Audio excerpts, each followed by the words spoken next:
Ben, moi, je m'appelle Maria. Je suis en France depuis 77. Mais l'accent est toujours là. On ne peut pas l'enlever. Et là, j'habite au 14 rue Pierre Brossolette, Sévran. Je suis très bien dans mon quartier. Je viens des îles de Cap-Vert. Ici, on dit jardinier, mais là-bas, non. Le terrain, c'est tout. Pour planter, pour récolter, voilà.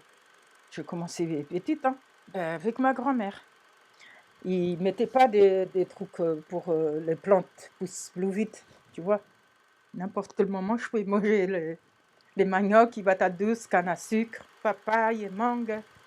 Ah oui, on n'avait pas besoin d'aller au marché acheter ça. On avait le poulet pour donner les œufs frais. Et on avait aussi le lait de chèvre aussi.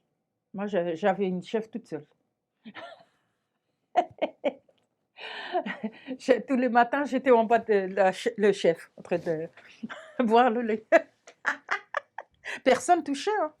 On faisait même des fromages à la maison. Et voilà, jusqu'à maintenant, ben, ça fait un petit bail que j'ai cette petite parcelle. Parce que je me rappelle de chez moi, de mon pays. Bah, je mets des tomates, les pommes de terre, des courgettes, des petits ronds, des coriandres, des persils, des navets, de tout, un petit peu de tout. Les tomates, je fais moi-même. Comme ça, je ne vais pas acheter tout le temps. Les graines, je profite. Je mets à sécher. Et après, quand il est sec, je garde. Quand on va commencer de faire le jardin, j'ai un truc comme ça en plastique. Je mets la terre au fond. Après, je mets ça. Après, je couvert avec la terre. Et après 3 jours à peu près, ça commence à sortir les graines. Tu vois? Chaque fois, je fais ça. J'ai plein de graines. Je suis contente avec mon petit parcelle. Avant, je ne faisais pas parce que je travaillais. C'est après que j'ai pris la retraite que j'ai commencé. J'ai dit, bon, tiens, je ne vais pas rester à la maison sans rien faire devant la télé. Et bon, là maintenant, je vais aller au Secours populaire aussi. Ça fait 2 ans.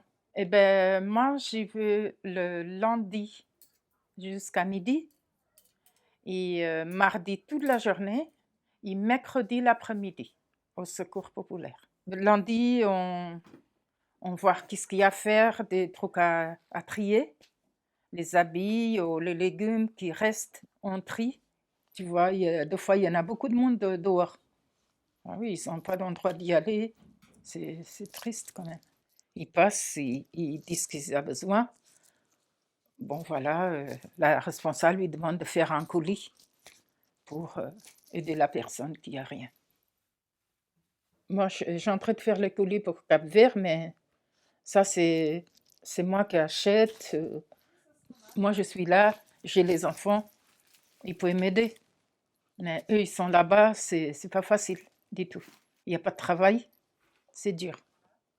Surtout ce moment-là avec ce problème, cette maladie qui est là aussi. Le corona, ça me fait mal de... Je mange et eux, ils mangent pas. Ah oui, tu sais, à l'époque, c'était différent. On n'avait pas beaucoup de choses comme ici, les enfants, ils sont très gâtés. Nous, on n'était pas gâtés. Même pour les fêtes, pour Noël, on n'avait pas de cadeaux comme ici. On disait rien, mais les parents, on était contents. Là, j'ai 66 ans. Regarde. Et maintenant, les enfants, il faut un cadeau, il faut un cadeau. Ils t'obligent même pour donner un cadeau.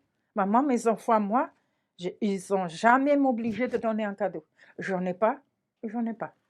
Voilà. C'était comme ça. Même avec mes petits-enfants, c'est pareil. Hein. C'est comme ça qu'il faut faire.